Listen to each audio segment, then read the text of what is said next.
Football has produced some of the greatest sporting moments we have ever seen, but it has also produced some of the most amazing moments. We can all remember the moments when our favorite team scored a goal in the final minutes to let victory slip away. We have also seen incredible players pull off incredible feats and wondered how on earth they did it. At the same time, we have experienced a whole series of moments when we have screamed at the TV to the point of insanity, begging someone or something to make the world right again, while our team or our idols have completely lost the plot. And this video is totally about it. The moments when nothing makes sense anymore, when our stars, teams, officials, and leaders completely lose control. Of course, if you like this concept, you should definitely subscribe to our channel, ALKM, the World of Sports. If you already did, let's look at our weirdest moments in football. Of amazing moments on its own. The funniest, however, was definitely the France vs. Kuwait match. France was an excellent team in 1982. It is one of the biggest shames in football that this French team never won a World Cup. They did, however, manage to win the European Championship in 1984. But the president of the Kuwaiti Federation FA then tried to have the match stopped or France's fourth goal disallowed because the team had stopped for another whistle. The goal was eventually disallowed after the protests, quite the opposite of the French protests. Incidentally, France scored another goal through Maxime Bossis to win 4-1. 1982, Harald Schumacher tries to decapitate Patrick Battiston. The 1982 World Cup was one of the best ever.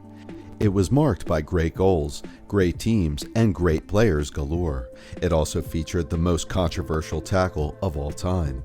In the semifinal between France and Germany, Harald Schumacher and the German goalkeeper knocked down Patrick Battiston with one of the most dangerous tackles of all time.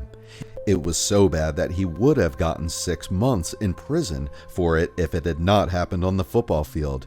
Battiston had to leave the pitch unconscious and with damaged cervical vertebrae. Some French players even thought he was dead. To make life difficult for the French, Schumacher excelled in the penalty shootout that helped Germany win. Contrary to some reports, Schumacher was not Battiston's best man at his wedding, but he apologized, and to this day the two remain friends. 1994, Diana Ross takes a penalty kick and misses. The 1994 World Cup was to be the moment when football fever gripped the good old United States. Despite a generally weak tournament, the competition was well received and still holds the attendance record today, yet everything could have gone wrong on opening day. Someone in the upper echelons of FIFA and USA Football decided that Diana Ross singing would be the perfect way to open the month-long tournament. They even allowed Diana to take a penalty kick. The idea was for Ross to shoot with so much force that the goal would break in half and she would run on the finale of her little ditty. She missed the target completely. 1996, Estonia versus Scotland. One team in Tallinn. Anyone who has ever played junior football can tell you about a game where the opponent did not show up. However, in my opinion, such a thing has never happened in professional football or at the international level. In 1996, Scotland traveled to Tallinn to play Estonia in a World Cup qualifier for France 1998, but the home did not show up. Everyone knew Estonia would not show up because they protested FIFA's moving the game from 6:45 p.m. to 3 p.m. because their floodlights were not up to par. However, the Scots were forced to show up for the match to comply with FIFA regulations. John Collins, the Scottish captain, even had to do the traditional pre-match greeting of the referee and his team.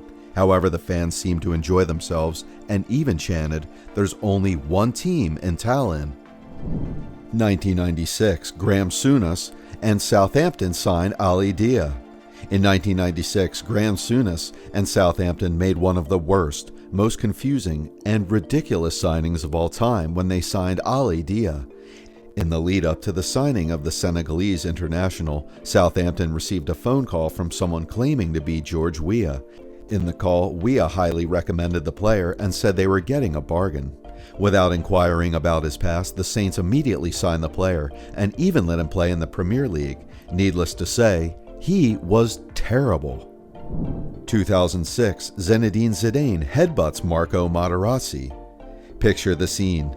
Zinedine Zidane is the best, most experienced, and most important player of his country. He has just led his country to the final of the 2006 World Cup in Germany after his team was already all but written off.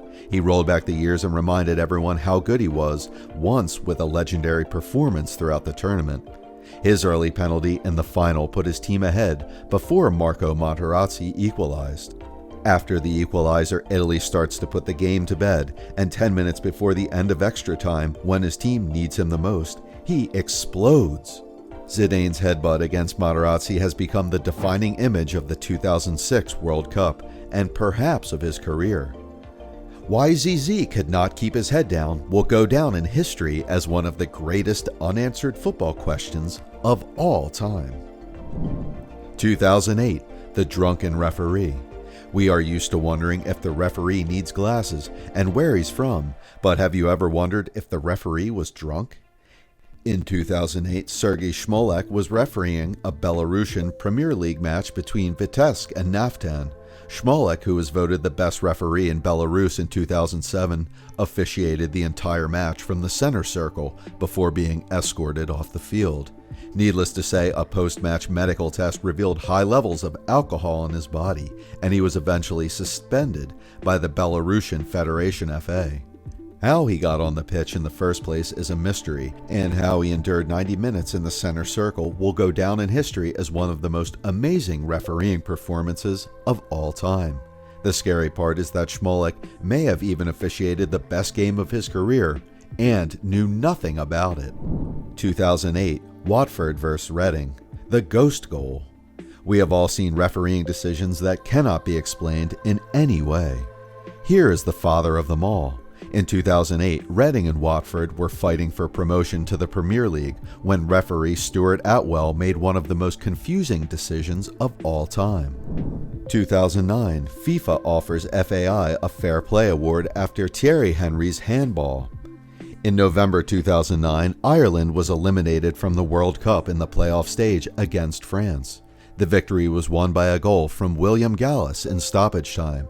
Thierry Henry controlled the ball with his hand before passing it to Gallas, who scored. The resulting caused outrage around the world, and the Irish FA went so far as to ask FIFA for a replay. Henry, the greatest player in Arsenal FC's history, and one of the best ever to play in the English Premier League, was also heavily criticized for his undignified behavior during and after the match. While the FIA demanded a replay of the match and every news source in the world reported it, FIFA, in a stunning move, decided to offer the FIA a Fair Play Award to appease their protests. The FIA, of course, refused, calling Sepp Blatter an embarrassment. 2010, Fahad Khalfan and the worst miss ever. At the 2010 Asian Games, Qatar's U23 team and Uzbekistan's U23 team met in the round of 16. After 90 minutes, the score was 0-0 and the match went into extra time.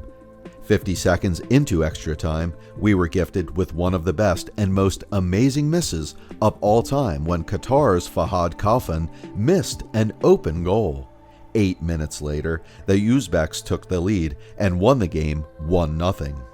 And that was our final match of the list.